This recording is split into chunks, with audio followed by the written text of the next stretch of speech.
आज की कहानी है यशस्वी हर रिश्ते के लिए इनकार क्यों करती थी।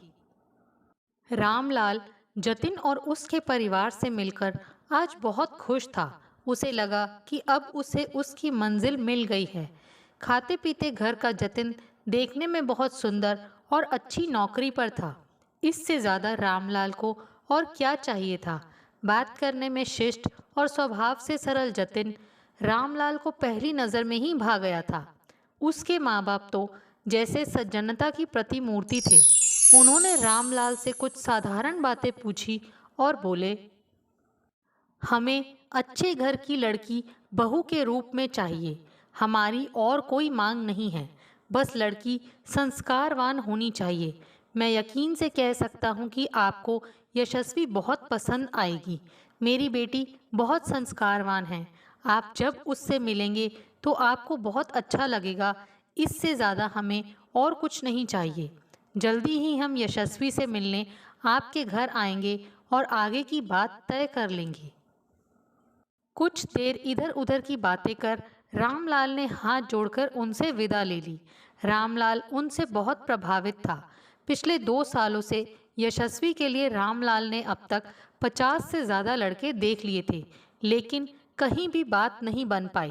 जहां उसे लड़का और उसका खानदान पसंद आते, वहां यशस्वी विचार ना मिलने की बात कहकर रिश्ते से इनकार कर देती। इतना सब होने पर भी रामलाल ने हिम्मत नहीं हारी थी और लगातार प्रयास में लगे हुए थे।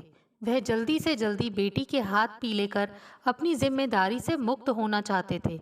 उन्हें पूरा यकीन था कि इस बार यशस्वी जतिन में कोई कमी नहीं निकाल सकेगी। लड़का सर्वगुण संपन्न था और परिवार भी खाता पीता। इससे ज़्यादा उन्हें और कुछ नहीं चाहिए था। रामलाल का सिर मन ही मन पंडित जी के प्रति श्रद्धा से झुक गया। उसे लगा कि इस बार पंडित जी की बात सच साबित हुई। उन्होंने कह दिया था, रामलाल, इस बार तुम्हें ऐसा लड़का मिला है जिसमें बिटिया कोई कमी न निकाल सकेगी। मैंने पूजा पाठ करके उसके तेज ग्रह शांत कर दिए हैं। पंडित जी ने दिन वार तय करके रामलाल को दामाद देखने की सलाह दी थी। उनकी भविष्यवाणी फलित हो गई और रामलाल का भरोसा उन पर और बढ़ गया। पहले भी वह पंडित जी को पूछकर लड़के देखने जाता था। हर बार पंडित जी उसे कार्य सफल होने का आशीर्वाद देते थे। इस बार उन्होंने पहले से ही रामलाल को आगाह कर बड़ी पूजा से तेजस्वी के ग्रहों को शांत करने का उपाय कर दिया था। उन्हीं की वजह से आज रामलाल को यह दिन देखना नसीब हो रहा था। वह जल्दी से जल्दी घर पहुंचकर यह खुशखबरी अपनी पत्नी रमा को सुनाना चाहते थे। फोन पर बात करने का वह आनंद कहाँ जो सामने बैठकर बात करने में आता है। रामलाल ने रात की ट्रेन पकड़ी और सुबह देहरादून पहुंच गया। उसने जैसे ही घर में कदम रखा, रमा ने पूछा, कैसी रही उनसे मुलाकात। मैंने तुम्हें फ़ोन पर बता दिया था, बहुत अच्छी रही। तुम्हारे चेहरे से लग रहा है कि इस रिश्ते से तुम बहुत खुश हो। मुझे ही नहीं, यशस्वी को भी यह रिश्ता पसंद आएगा। कहाँ है यशस्वी? अभी सोकर नहीं उठी है। मैं उसे यह खुशखबरी अभी सुनाना चाहता था। पहले उसे उठने तो दो, उसके बाद सुना लेना। बिटिया कहाँ भागी जा रही है? रामलाल के दोनों बेटे रवि और विशाल भी बाबूजी का बेसब्री से इंतजार कर रहे थे। रामलाल ने यह खुशखबरी उन्हें भी सुना दी। बाबूजी, उन्हें यशस्वी की फ़ोटो तो पसंद आ गई। वे रिश्ता पक्का करने के लिए कब आ रहे हैं? बहुत जल्दी बुला लेंगे बेटा। मैंने उनसे कुछ समय मांगा है। बस उनकी एक ही इच्छा है कि शादी धूमधाम से होनी चाहिए। बाकी उन्होंने किसी चीज़ की मांग नहीं रखी। तब तो वास्तव में वे बहुत सज्जन लोग होंगे। मुझे थोड़ा पैसों का इंतज़ाम करना है। पैसों का इंतज़ाम होते ही मैं चट मंगनी और पट ब्याह कर दूंगा। बाबूजी, आपने यशस्वी के लिए रिश्ता ढूंढने में बहुत भागदौड़ की है। हम भी देख रहे हैं। 2-3 साल से आपने रात दिन एक कर रखा है। आसपास का कोई शहर आपने नहीं छोड़ा जहां आप रिश्ता ढूंढने ना गए हों। यशस्वी मेरी बेटी है और तुम्हारी इकलौती बहन। मैं नहीं चाहता कि उसे जीवन में कभी कोई परेशानी उठानी पड़े। चाहे मुझे इसके लिए कितनी भी भागदौड़ क्यों ना करनी पड़े। जिसके साथ उसे जीवन बिताना है वह उसे हर लिहाज से पसंद आना चाहिए। आप ठीक कहते हैं बाबूजी, शायद इसीलिए आप इतनी भागदौड़ कर रहे हैं। मेरी भागदौड़ के पीछे पंडित जी का बहुत योगदान है। इस बार उन्होंने पहले से ही बड़ी पूजा करके सारा इंतजाम पक्का कर दिया था, तभी मेरा प्रयास सफल हो पाया है, नहीं तो अकेले मैं क्या कर सकता था। उनके आशीर्वाद के बगैर इतना अच्छा रिश्ता मिलना नामुमकिन था। औलाद हर माँ बाप को अपने से ज़्यादा प्यारी होती है, उनका ध्यान रखना हमारा फ़र्ज़ है। आप आराम कर लीजिए बाबूजी, ट्रेन में नींद कहाँ आ पाती है, थक गए होंगे। मैं तो भूल ही गया था कि जनरल डिब्बे में सारी रात मैंने जाग कर काटी है। थोड़ी देर आराम कर लेता हूँ। इतना कहकर रामलाल अपने कमरे में आ गए। बेटी के सुनहरे भविष्य के लिए उसकी आंखों में ढेर सारे सपने थे। एक मामूली सी सरकारी नौकरी में रहकर उसने अपने दोनों बेटे और बेटी को अच्छी शिक्षा देने की पूरी कोशिश की थी। दोनों बेटे उसकी तरह सरकारी नौकरी तो ना पा सके, लेकिन प्राइवेट नौकरी कर अपनी गृहस्थी अच्छे से चला रहे थे। रामलाल को उन्हें देखकर संतोष था। बेटी ने भी ग्रेजुएशन करने के बाद आगे पढ़ने की इच्छा नहीं जताई। उसकी बात मानकर रामलाल ने भी उस पर कोई जोर न दिया। वह नौकरी करना चाहती थी। एक प्राइवेट फर्म में वह पिछले 5 सालों से काम कर रही थी। रामलाल को उसके काम करने पर कोई एतराज़ न था। वह समय से घर से निकलती और ड्यूटी खत्म होते ही घर वापस आ जाती। सब कुछ ठीक चल रहा था। जवान बेटी को देख रामलाल को उसकी शादी की चिंता सताने लगी थी। उसने रिश्ते देखने शुरू किए तो रवि ने बाबूजी को आगाह किया, बाबूजी आप उससे भी पूछ लीजिए, कहीं उसने अपने लिए किसी को पसंद तो नहीं कर रखा है। जमाने को देखते हुए तुम ठीक कहते हो बेटा, लेकिन हमारी यशस्वी ऐसी नहीं है।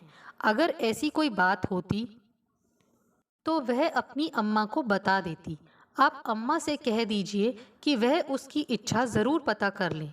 बेटे की बात रमा को भी ठीक लगी। उसने यशस्वी से पूछा, तुम्हारी शादी की उम्र हो गई है। तुम्हारे बाबूजी रात दिन तुम्हारे लिए रिश्ता ढूंढने में लगे हुए हैं। तुम्हारी अपनी कोई पसंद हो तो पहले ही बता दो। तुम जानती हो हमारे लिए बिरादरी बहुत महत्व रखती है। हम उससे बाहर जाकर कोई काम नहीं कर सकते। अम्मा ऐसी कोई बात नहीं है। बाबूजी मेरे लिए जो सोचेंगे अच्छा ही सोचेंगे। मुझे तुमसे यही उम्मीद थी कि हमारी बेटी कभी भी हमसे बाहर नहीं जा सकती। आश्वस्त होकर रमा बोली। उसके बाद यशस्वी ने आगे अम्मा से कोई बात नहीं की और नाश्ता करके अपनी ड्यूटी पर चली गई। शाम को यशस्वी घर आई। वह काफ़ी थकी हुई लग रही थी। उसे उसके साथ काम करने वाला सुखविंदर छोड़ने आया था। यशस्वी ने आते ही उसका परिचय कराया। पापा यह सुखविंदर है, मेरे साथ काम करते हैं। सुखविंदर ने औपचारिकतावश हाथ जोड़ दिए। रामलाल ने उससे सीधे पूछा, इधर कैसे आना हुआ? ऑफिस में यशस्वी की तबीयत ठीक नहीं थी, इसीलिए मैं इसे घर पहुंचाने आ गया। ठीक किया तुमने, दुख सुख में साथी ही काम आते हैं। इतना कहकर रामलाल अपने काम में लग गए। उसे वहाँ बैठना अटपटा सा लग रहा था। वह सरल स्वभाव का अच्छा लड़का था, हर एक की मदद के लिए हमेशा तैयार रहता। यशस्वी के घर पर किसी को उसका आना अच्छा नहीं लगा था, यह बात वह भी महसूस कर रहा था। यशस्वी बोली, बैठो, मैं चाय बनाकर लाती हूँ। चाय पीने फिर कभी आऊँगा, अभी तुम्हारी तबीयत ठीक नहीं है, तुम आराम करो। इतना कहकर सुखविंदर वहाँ से चला गया। उसके जाने के बाद रमा बोली, तुम्हें ऐसे ही किसी को घर लेकर नहीं आ जाना चाहिए। क्यों, क्या हो गया? तुम देख रही हो कि सुखविंदर का यहाँ आना तुम्हारे बाबूजी को ज़रा भी पसंद नहीं आया। पता नहीं मोहल्ले वाले क्या क्या बातें बनाते होंगे कि ऑफिस में काम करने वाला लड़का हमारी बेटी को छोड़ने घर तक आने लगा है। इसमें क्या बुराई है अम्मा, यह तुम नहीं समझोगी। ऑफिस की दोस्ती वहीं तक सीमित रखा करो, साथियों को घर लाने की कोई ज़रूरत नहीं है। रमा डपट कर बोली। रमा को अपनी परवरिश पर पूरा भरोसा था। वह हमेशा अपने बच्चों के सामने एक ही बात कहती रहती, हमें अपनी सीमाओं में रहकर काम करना चाहिए। यशस्वी बहुत गुणी थी। वह दिन भर ऑफिस में काम करती और शाम को भी अक्सर अम्मा के साथ काम पर लग जाती। आस पड़ोस के लोग उसका उदाहरण देते कि लड़की हो तो यशस्वी जैसी। नौकरी के पूरे 5 बरस में उसने कुछ रुपए बचाकर अपने लिए कुछ गहने भी जोड़ लिए थे। अच्छे कपड़ों का उसे बचपन से ही शौक था। अपना शौक पूरा करने के लिए ही उसने जल्दी ही नौकरी करनी शुरू कर दी थी। रामलाल को आज नींद नहीं आ रही थी। कुछ देर आराम करने के बाद वह घर से बाहर निकलने लगा तो रमा ने पूछा, अभी कहाँ जा रहे हो? थोड़ा और आराम कर लेते। तुम तो जानती हो कि यशस्वी की शादी के लिए पैसों का इंतज़ाम करना है। मैं पहले मैडम से मिलकर आता हूँ। उन्होंने पहले भी कहा था कि जब भी तुम्हें ज़रूरत पड़े सीधे मेरे पास आना। जब तक रुपयों का इंतज़ाम नहीं हो जाता मुझे चैन से नींद नहीं आएगी। ठीक है, समय से घर लौट आना, रमा ने कहा। रामलाल ने अपनी स्कूटी उठाई। थोड़ी ही देर में रामलाल मैडम के पास पहुंच गया। मैडम शर्मा उसके ऑफिस की बॉस थी। रामलाल को सेवानिवृत्त हुए 6 साल हो गए और मैडम भी इसी साल रिटायर हुई थी। उन्होंने इसी शहर में अपना घर बना लिया था। आज भी रामलाल उनके एक फ़ोन पर उनके पास दौड़ा चला आता। वह भी उसकी हर तरह से मदद करती। दोनों बेटों की शादी में भी उन्होंने उसकी आर्थिक मदद की थी। धीरे धीरे उसने सारा उधार चुका दिया था। मैडम को किसी चीज़ की ज़रूरत पड़ती तो फ़ोन कर देती। रामलाल तुरंत आकर उनका काम निपटा देता।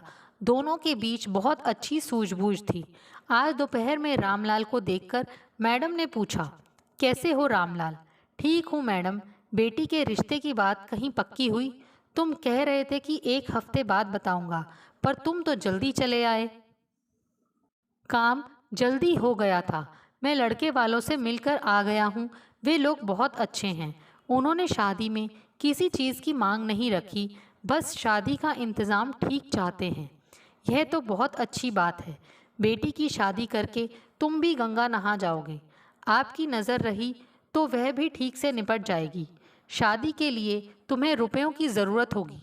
जी मैडम, मैं उसी के लिए आपके पास आया हूँ। वह चट मंगनी और पट ब्याह चाहते हैं।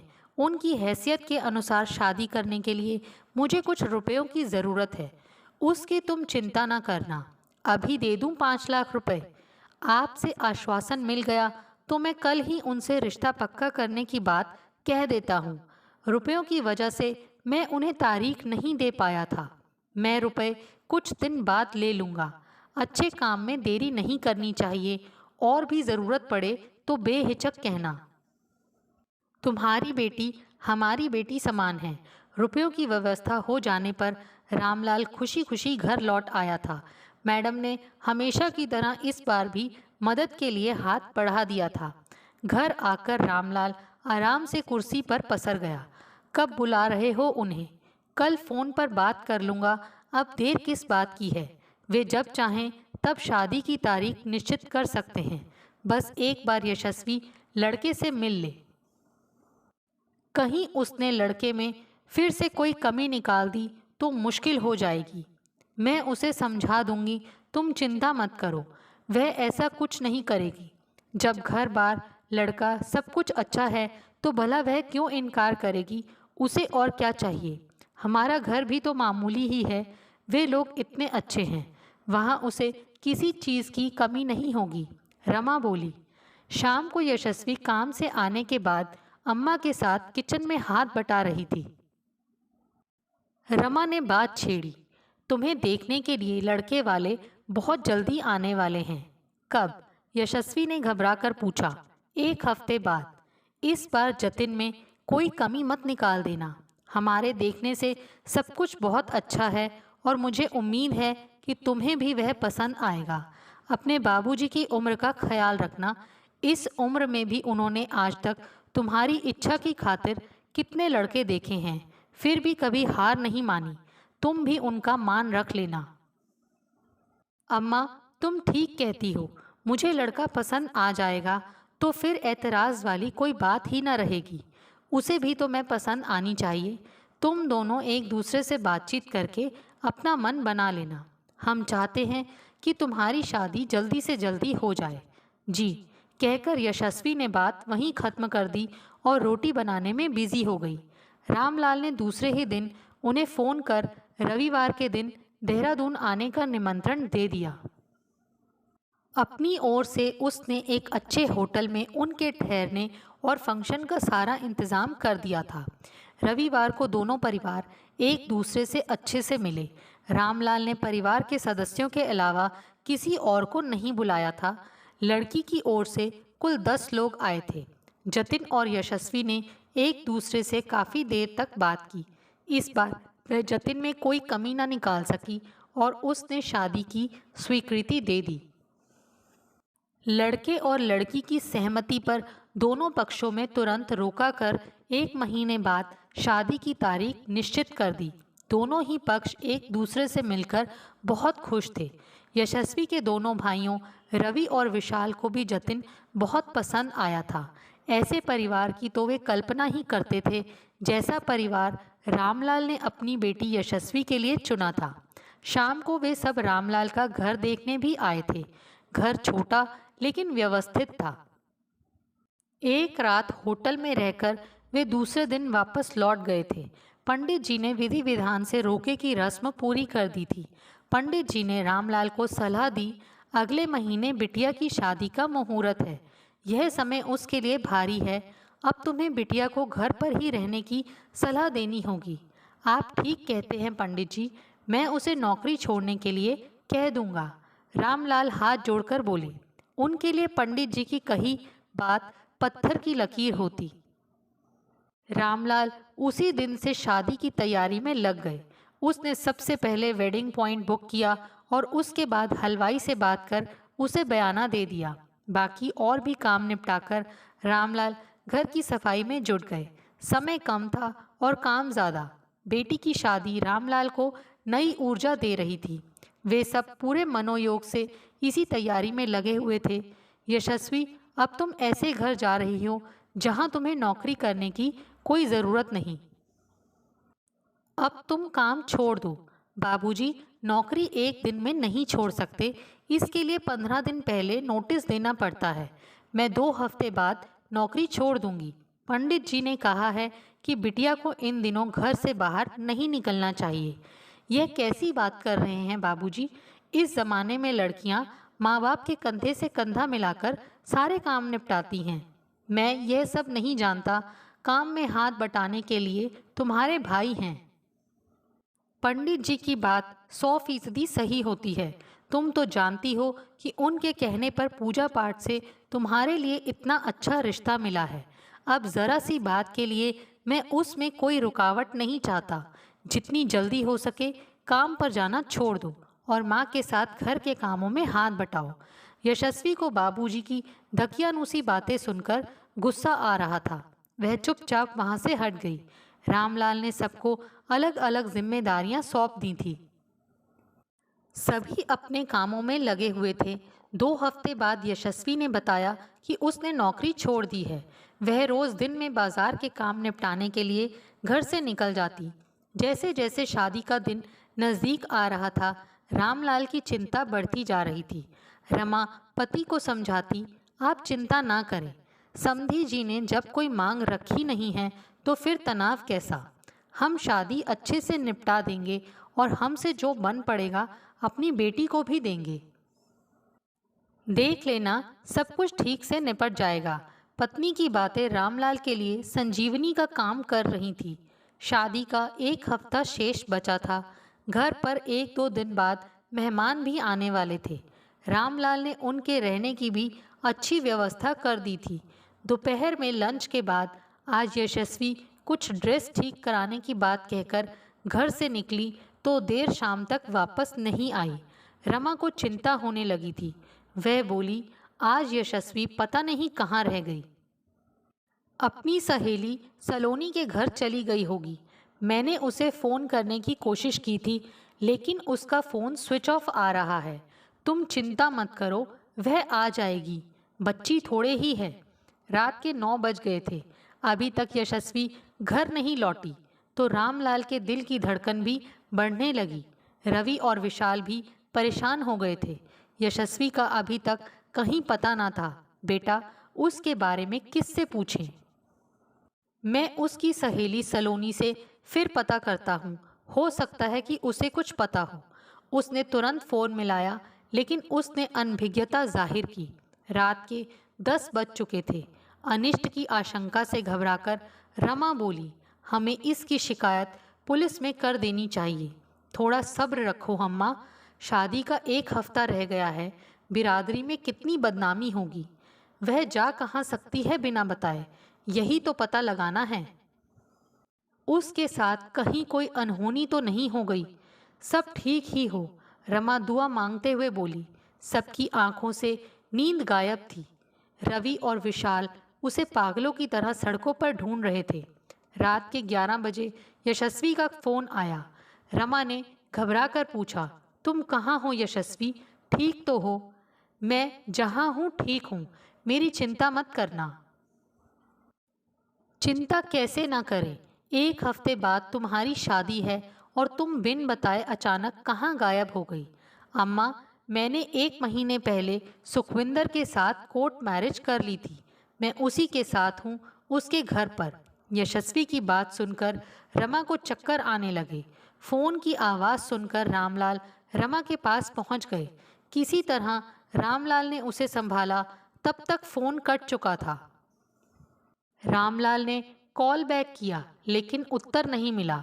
रामलाल ने रमा के मुंह पर पानी के छींटे मारे, तब जाकर उसे होश आया। क्या हुआ रमा, किसका फोन था? रामलाल ने पूछा। यशस्वी का। हम बर्बाद हो गए, उसने हमारी नाक कटवा दी, हमें कहीं का नहीं छोड़ा, कहकर वह छाती पीटने लगी। पूरी बात किसी की समझ में नहीं आ रही थी। रमा, होश में आओ, बताओ तो क्या हुआ है? बताने को कुछ भी नहीं रहा, हमारे लिए वह मर गई। अच्छा अच्छा बोलो रमा, यह तुम क्या अनाप शनाप बोल रही हो? 1 हफ्ते बाद उसकी शादी है। किसकी शादी? वह तो अपने ही घर में हमारी सबसे बड़ी दुश्मन निकली। उसने हमें कहीं का नहीं छोड़ा। उसने गैर जाति में शादी कर ली और उसी के साथ चली गई है। यह क्या कह रही हो तुम? वही जो उसने मुझे बताया। मुझे लगता है तुम्हारा दिमाग काम नहीं कर रहा है। मेरी आंखें तो आज ही खुली हैं। आज से पहले तो मैं बेटी की ममता में अंधी हो रखी थी। मुझे उसके कुलक्षण दिखाई ही नहीं दिए। लोग कहते हैं कि माँ तो बेटी की आंखों के इशारे से उसके लक्षण समझ जाती है। मेरी आंखें कैसे फूटी थीं जो कुछ न देख पाई। अपने को दोष मत दो रमा, संभालो अपने आप को। 1-2 दिन में घर पर मेहमान आने शुरू हो जाएंगे। यह तो सोचो कि हम उन्हें क्या जवाब देंगे। रवि बोला तो रामलाल निरुत्तर हो गए।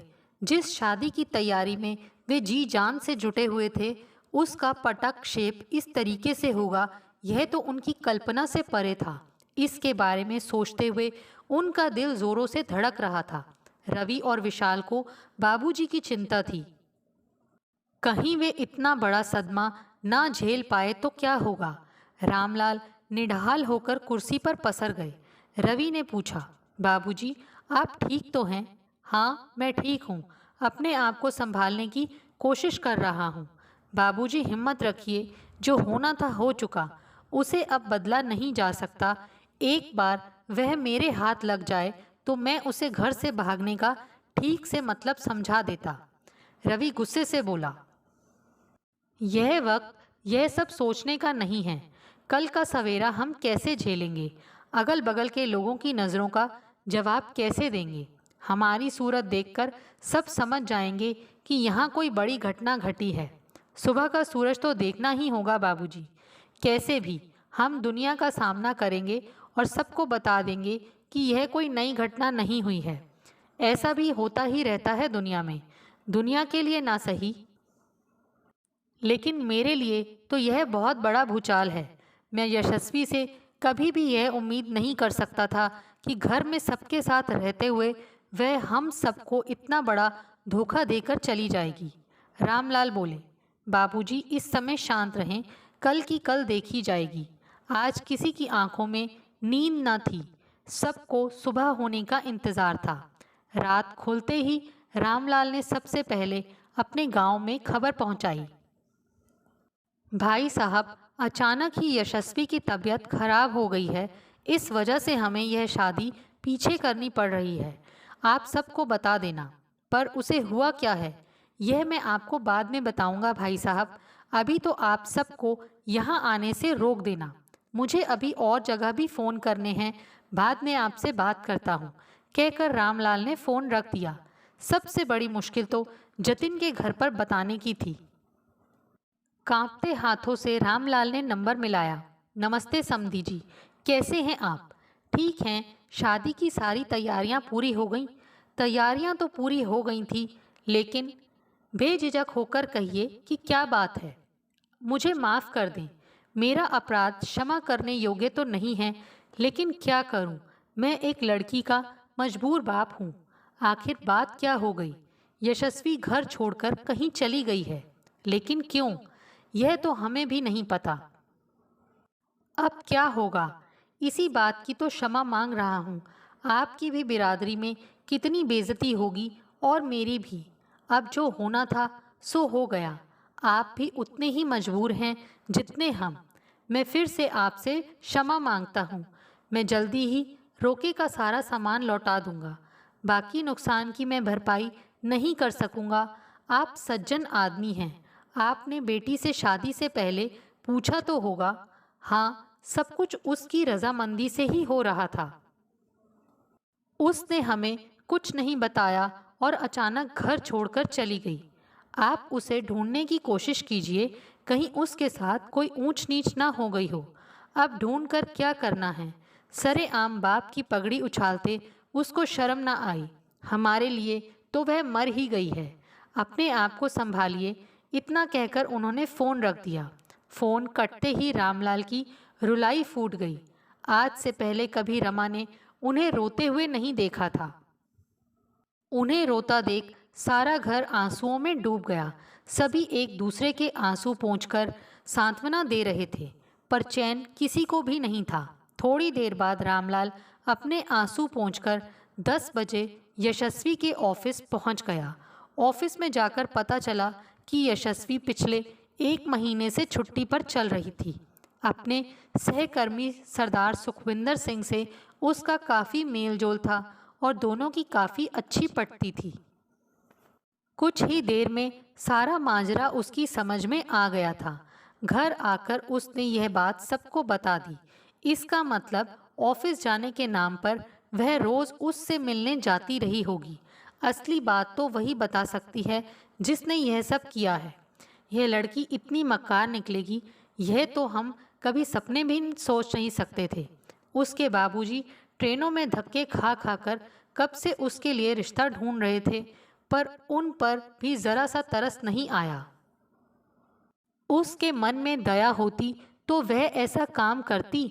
उसे अपनी पसंद से शादी करनी थी तो बता देती और इस रिश्ते से भी मना कर देती, जैसे वह हमेशा से करती आई थी। कौन जाने उसके मन में क्या चल रहा था, जिसे उसने किसी के साथ बांटना नहीं चाहा और शादी से ठीक 1 हफ्ते पहले घर छोड़कर चली गई। बाबूजी, आपको याद होगा कि एक दिन वह बीमारी के बहाने उस सरदार को घर लेकर आई थी। शायद वह उसे हमसे मिलाना चाहती थी। तू ठीक कह रहा है बेटा, उसकी यही मंशा रही होगी। मैंने उसे शादी से पहले पूछ लिया था कि तुझे कोई पसंद है तो बता दे, तब उसने मुंह नहीं खोला। वह जानती थी बाबूजी उसे ऐसा कभी नहीं करने देंगे। वह वही करेंगे जैसा पंडित जी कहेंगे। तभी उसने किसी की परवाह किए बिना इतना बड़ा कदम उठा लिया। उसी दिन पूरे मोहल्ले में यह खबर आग की तरह फैल गई। सब उसके नाम पर थू थू कर रहे थे। किसी को भी उससे कोई सहानुभूति नहीं थी। शाम को रामलाल मैडम के पास पहुंचा। उन्होंने पूछा, अब शादी के कम दिन रह गए हैं रामलाल, आज पैसे ले जाना। शादी की तैयारियां तो पूरी हो ही गई होंगी। अब इसकी ज़रूरत नहीं है मैडम जी।